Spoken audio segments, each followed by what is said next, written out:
জি5 এ বিনামূল্যে জীবনসাথীর সমস্ত পর্ব দেখুন। এখনই অ্যাপটি ডাউনলোড করুন।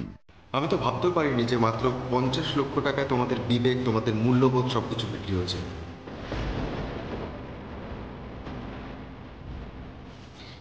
টাকা লাগলে আমাকে বলতে পারতো, আমি তোমাদের টাকা দিয়ে দিতাম। টাকা, ফ্ল্যাট, গাড়ি সবকিছু দিয়ে দিতাম তোমাদের।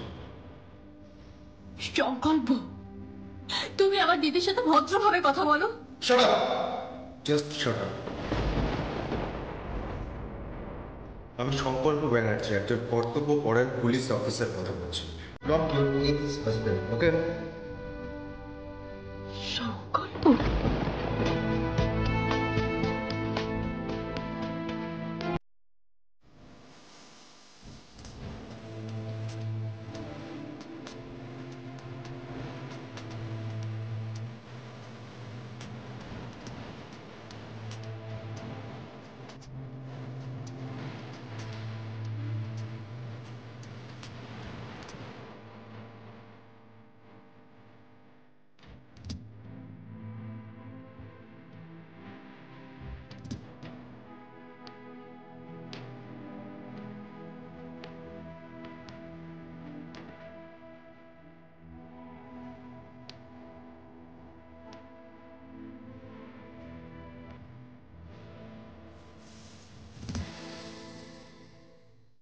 জি5 এ বিনামূল্যে জীবনসাথীর সমস্ত পর্ব দেখুন। এখনই অ্যাপটি ডাউনলোড করুন।